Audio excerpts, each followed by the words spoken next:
Hello guys, welcome to Easy Education. आज हम लोग टाइप्स ऑफ वेक्टर के बारे में पढ़ते हैं। पहला है पोलर वेक्टर। वैसा वेक्टर जिसका कोई ना कोई स्टार्टिंग पॉइंट हो या पॉइंट ऑफ एप्लीकेशन हो, उनको पोलर वेक्टर कहते हैं।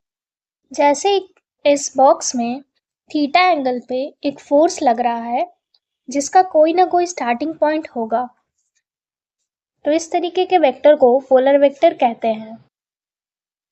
Example of polar vector are displacement, force, velocity and acceleration. दूसरा है एक्सियल वेक्टर, उस तरह का वेक्टर जो रोटेशनल इफेक्ट रिप्रेजेंट करता है और हमेशा along the axis of rotation लगता है, उनको एक्सियल वेक्टर कहते हैं।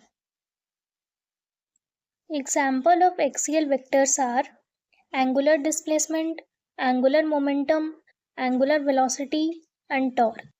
नोट कीजिए कि direction of axial vector is given by right hand screw rule. आखिर क्या होता है राइट हैंड स्क्रू रूल? आइए देखते हैं। राइट हैंड थंब रूल या राइट हैंड स्क्रू रूल हम लोग तब यूज करते हैं जब हम लोगों को रोटेशनल मूवमेंट में अगर हमें ए क्रॉस बी का डायरेक्शन निकालना है तो अपने राइट हैंड को ए के अलोंग प्लेस करेंगे और बी के तरफ फिंगर्स को फोल्ड करेंगे, और जो थंब हमारा डायरेक्शन बताने वाला है वही डायरेक्शन होगा ए क्रॉस बी का। आइए दो कंडीशंस देखते हैं। पहला है क्लॉकवाइज डायरेक्शन में अगर रोटेशन हो रहा होगा तो हॉरिजॉन्टल प्लेन में वो डाउनवर्ड डायरेक्शन में होगा और वर्टिकल प्लेन में परपेंडिकुलर डाउनवर्ड बताएगा।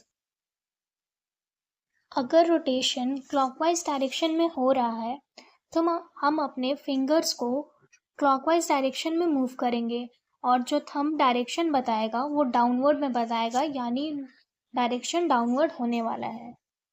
दूसरा कंडीशन है कि अगर रोटेशन एंटी क्लॉकवाइज डायरेक्शन हो रहा होगा तो हॉरिजॉन्टल प्लेन में वो डायरेक्शन अपवर्ड बताएगा और वर्टिकल प्लेन में आउटवर्ड डायरेक्शन। अगर रोटेशन एंटी क्लॉकवाइज डायरेक्शन में हो रहा होगा तब हम अपने राइट हैंड के चारों फिंगर्स को एंटी क्लॉकवाइज डायरेक्शन में मूव करेंगे और थंब उसका डायरेक्शन बताएगा, यानी अपवर्ड डायरेक्शन बताने वाला है। Please like, share and subscribe. Hoping you enjoyed the video. Thank you.